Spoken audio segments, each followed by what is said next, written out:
ताई हे बघ, गाडे पाटलांकडे महाशिवरात्रीची पूजा आहे, त्याची ही पत्रिका. आग्रहाचं आमंत्रण आहे आपल्याला. अरे वा, एवढं बोलवलंय तर मग जायलाच हवं.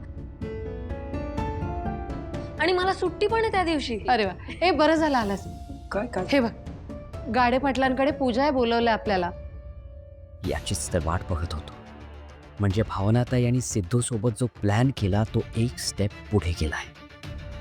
गाडे पाटलांच्या घरी कार्यक्रम आहे म्हणजे भावनाताईच्या घरचा कार्यक्रम. ए काकू, मी तुझी ती बनारसी साडी नेसणार आहे. नेस बाई नेस, तुला जी हवी ना ती साडी नेस. आणि तुला दागिने काय लागणार असतील ना तर तेही आत्ताच निवड. सकाळी आयत्या वेळी गडबड नको काय. हा नाही, चल पटकन चल, आत्ताच बघूयात. ये चल. आणि ना त्यावर तुला काही लागलं ना.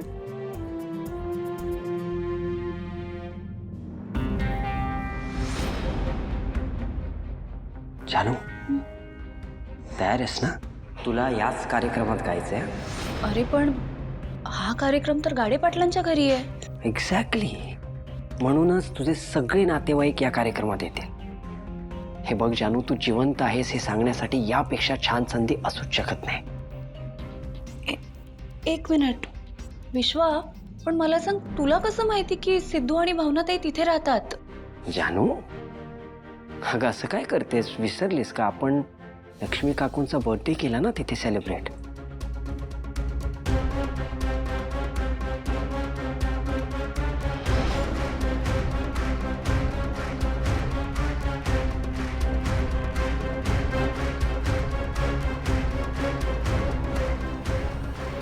मला ना जरा विसरल्यासारखं होत आहे. हे बघ जानू, मला कळतंय तू खूप प्रेशरमध्ये आहेस, पण हे विसरता कामा नये की तुझ्या आयुष्यातला खूप महत्त्वाचा दिवस जवळ येतोय. त्यामुळे प्लीज गोंधळून जाऊ नकोस. छान तयारी कर.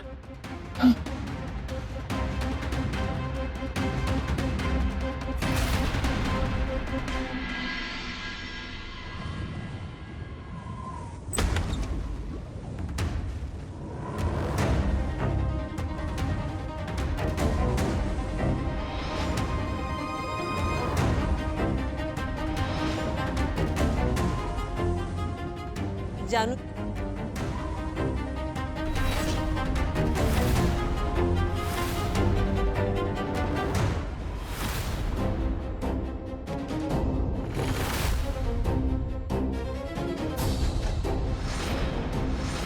तुम्हाला पण हेच वाटलं ना की जानू परत आली? मला पण कायम असेच भास होतात. कदाचित आपल्या मनात सारखे तिचेच विचार चालू असतात म्हणून असं घडत असेल. पण वहिनी, एक दिवस जानू खरंच परत आली तर किती बरं होईल ना. अरे जयंत, तू ये ना ये. अरे दरवाजात का उभायचं ना.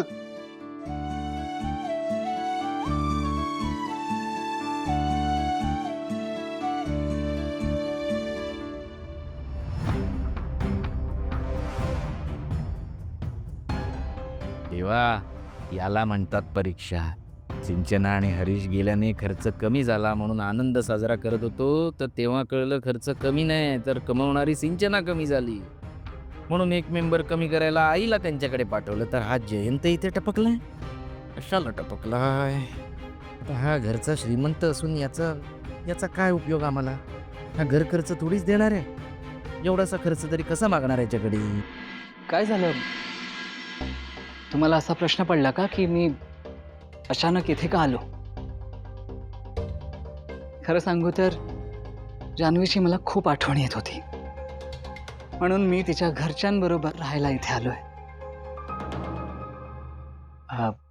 चालेल ना तुम्हाला? म्हणजे काय? नाही म्हणजे हे माझंच घर आहे असं मी समजतो. अरे जयंत, हे काय विचारणं झालं का? हे तुझंच घर आहे. अरे हवं तेव्हा येऊ शकतोस तू इथे. हो ना, पण बाबा आता जानू जाऊन बरेच दिवस झाले. म्हणजे जयंतने पण आता जानूच्या आठवणीतून बाहेर यायला हवं, नाही का? संतोष, तू जरा काय चुकीचं बोललो मी? बाबा जाणारा माणूस जातो, मागे राहिलेल्या माणसांनी आपलं पुढचं आयुष्य पुढे नको सुरू करायला? हा, किती दिवस जानू जानू करत बसणार आहे?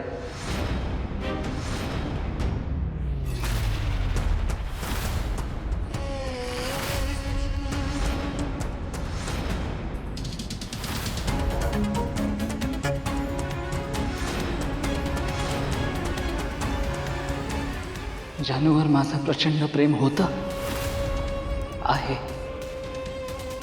आणि कायम राहणार. जानू परत येणार आहे. माझी इच्छाशक्ती तिला परत आणणार. जयंत, अरे जानू जर परत आली तर आपल्याला सगळ्यांनाच खूप आनंद होईल. परत आली तर नाही बाबा, ती परत येणार. अगदी बरोबर आहे. चला, या निमित्ताने जानूच्या आठवणीत आपण एक कॉफी घेऊया का? हो, मला पण बनव लवकर. मी लगेच ठेवते. जयंत ये ना, बस तू बस. हा बस. ये.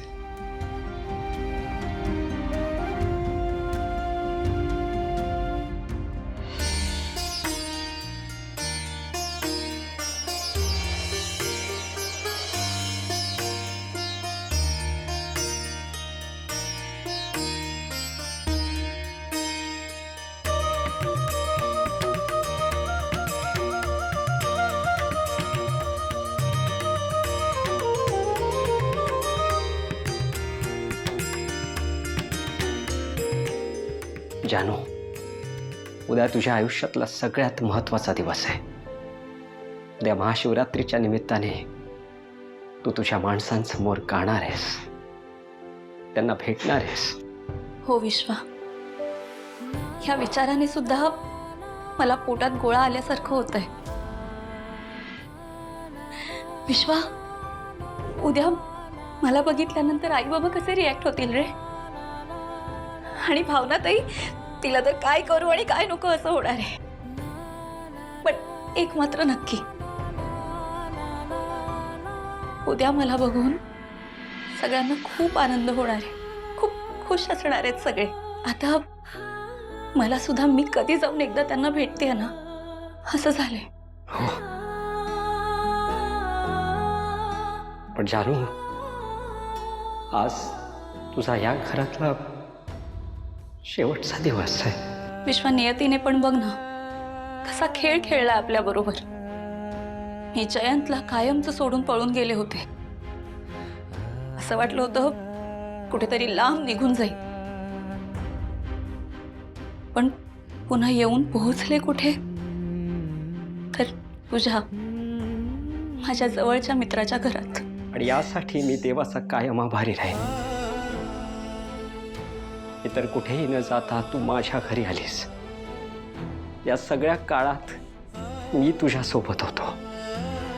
जानू, ही माझ्यासाठी खूप मोठी भाग्याची गोष्ट आहे की मला तुला साथ देता आली. विश्वा, खरं तर हे सगळं फक्त तुझ्यामुळे घडू शकलं. जानू, आपल्या मैत्रीची आठवण म्हणून मी हे आणलंय तुझ्यासाठी. विश्वा, अरे पुन्हा आता हे गिफ्ट कशाला? जानू प्लीज, आपल्या मैत्रीसाठी ही साडी घे ना.